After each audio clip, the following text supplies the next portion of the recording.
Hello there, a very warm welcome to all of you once again, and I'm here to share some such ways with the help of which I was able to combat imposter syndrome.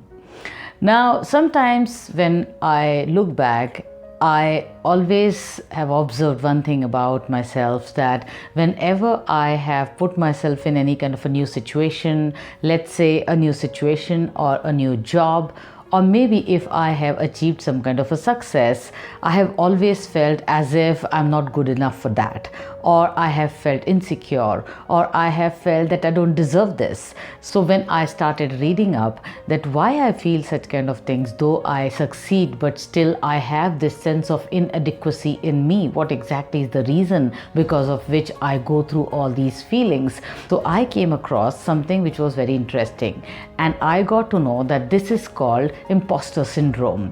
And I started reading up more on imposter syndrome, and when I was going through these feelings, I thought that let me work on this by maybe talking to my mentors, or maybe reading up some articles, or experiencing these feelings and then thinking that why I am going through this in the first place. So today I'm going to share 3 such instances where I really felt inadequate. I felt that though I have succeeded in my life, but still I felt that I don't belong here, I don't deserve this success, and I should do something about it. So I will go back to the time when I had just started teaching at the senior college level, and it was my first day in the undergrad class. And when I entered the classroom, it was absolutely filled with students. So I thought that I'm not really sure whether I'll be able to make it here for 45 minutes in front of them. So I went there, and whatever I had planned for the 45 minutes, I just rambled there. And after coming out, I was absolutely exhausted, and I kept feeling that I'm not very sure what these students might be feeling about me, or how they might be judging me. So I went back to my principal to tell her about my experience, because she really wanted to know that how my first class went. So when she asked me that what exactly was your experience, were you excited or you were nervous? So I told her that it was not as if I was excited or nervous. It was a kind of mixed feeling. I kept feeling very insecure. I kept feeling that all the students sitting in front of me are judging me, and they might be feeling that why am I there in front of them? How do I deserve to be their teacher? So all such kind of thoughts kept coming me during that particular class. And after telling this experience to my principal, she started laughing, and she said that it is not that it happened only with you. This kind of an experience happens with everyone. Everyone goes through such a kind of experience in their lives, whether it is facing many people at a time, or whether it is presentation.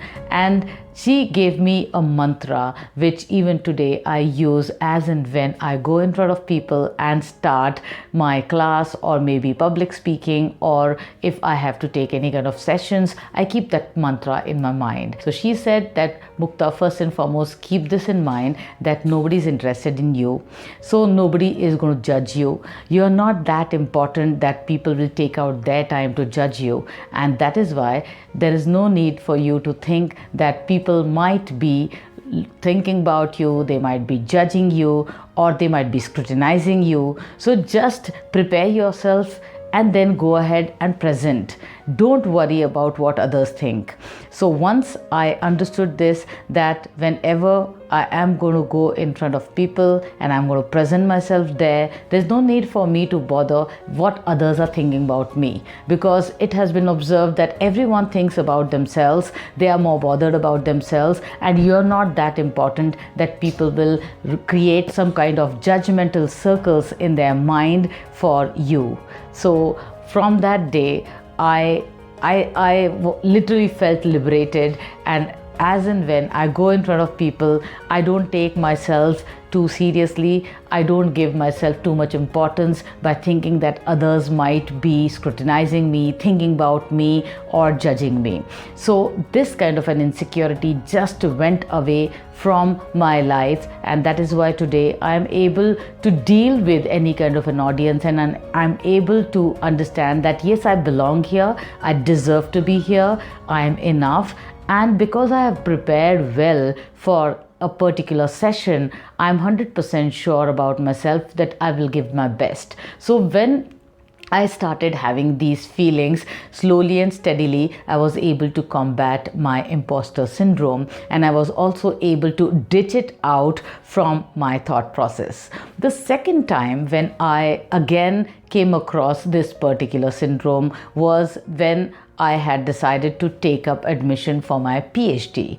So when I cracked the interview and I got the admission in my PhD program, I again started having the same kind of feelings. Though it was a great success for me that at that age I had decided to go ahead and do my PhD, but still a lot of thoughts kept coming back to me that why exactly you want to do it?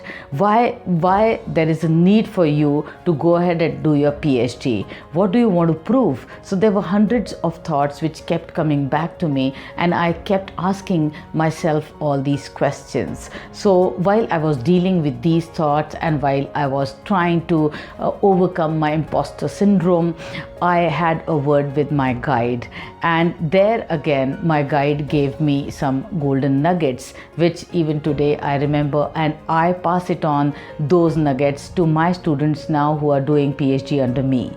And he said that there is no need for you to think whether you deserve to be a PhD candidate or not.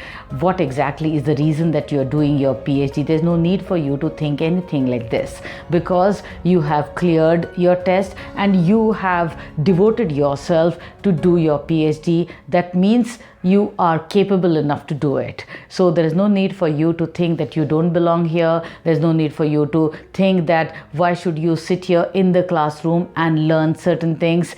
There's no need for you to think that you are not intelligent enough. So think about this, that because you're doing your PhD, you would like to learn more and you would like to succeed. You're already successful and you would like to learn more. So there's no need for you to feel inadequate in any sense. So after listening to my guide, I thought that this is the right way to go. Why there is a need for me to always think that I should do my best, I should be perfect in everything. Even if I commit any kind of a mistake, I am at a learning phase. So it's absolutely okay if I commit mistake, but there is no need for me to feel inadequate in any situation. So that was the second instance where I thought that I was able to overcome all such kind of feelings of unworthiness or feeling that I'm not good enough or I don't deserve it. So even today when I talk to my students, I always keep telling them this, that it's okay to make mistakes. There is no need to be perfect, because research also suggests that imposter syndrome comes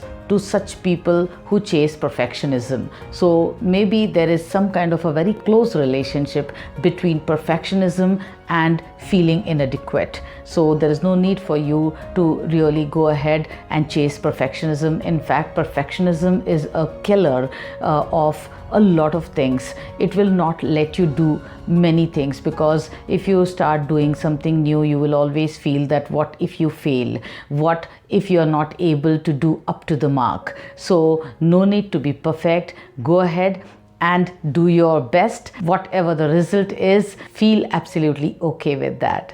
The third time, and very recently, I came across these feelings once again.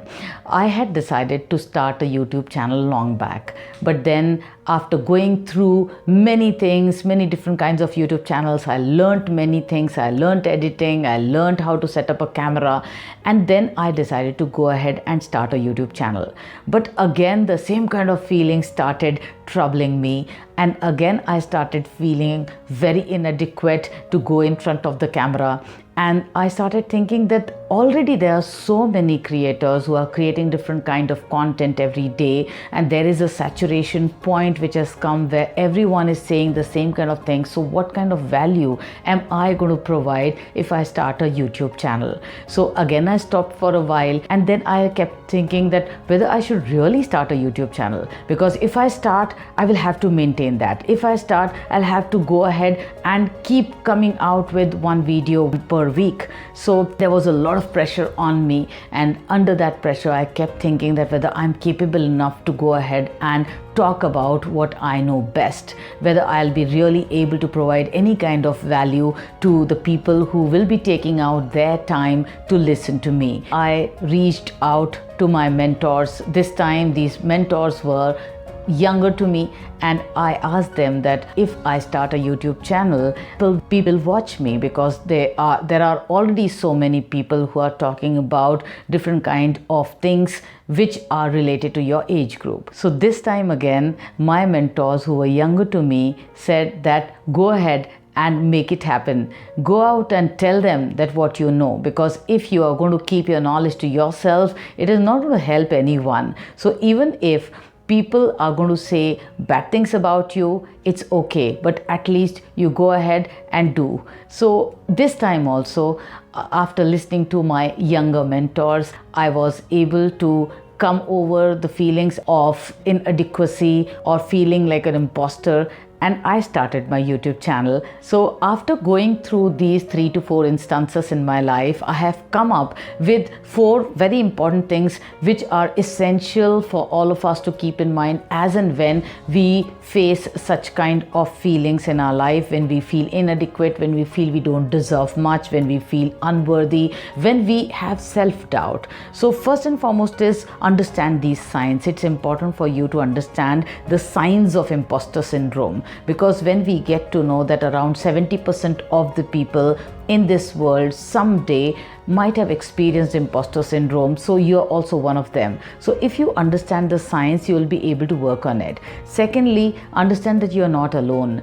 Everyone around you is going through the same phase. Everyone feels insecure. Everyone feels that I'm not enough. Everyone feels that I don't deserve what I'm getting in this life. So don't feel that you're alone. Thirdly, it's important to talk to someone who will show you a direction. It could be a younger person, it could be a person who's older to you, it could be your teacher, it could be your mentor, it could be your parents. So go out and talk to people, those with whom you feel comfortable.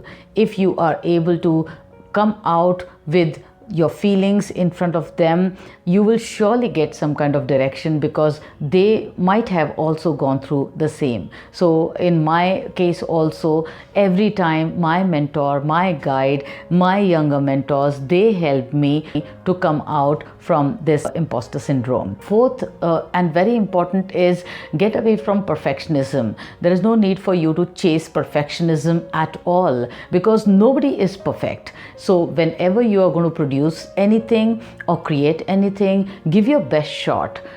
Put your 100% to it. But beyond that, there's no need for you to create anything which is perfect, because there is nothing which is perfect. So don't chase perfectionism And lastly, even if you're having such kind of feelings every now and then, don't say no to the opportunities which are coming your way, because it so happens, this is what I have observed, that if you are suffering from imposter syndrome, in a way it is also good, because you try to really outshine yourself every time. You really try to outperform yourself every time, and that is why don't say no to the opportunities which are coming to you. Say yes to the opportunities, because if you say yes, you will get to do something new, and when you start doing something new, you will stop feeling inadequate. You will start feeling that you belong there, you deserve what you're getting in life, and you will not have any such kind of feeling. Be kind to yourself. It's important to be kind to yourself. Understand that you are just a human being. You are not someone who needs to prove every time. And once you start thinking that you belong wherever you are, your feelings regarding this kind of an inadequacy will just go up. So remember, your ideas are worth sharing. So put yourself out there in front of people, and don't have any kind of such feelings of inadequacy. Even if you are successful, you deserve the success which you have achieved. I'm sure after listening to all these things, you might have felt that it is very much possible for you to deal with or to beat the imposter syndrome. And don't think that you are an imposter. You go ahead and do what you want to do in this life. Thank you so much for listening, and see you again.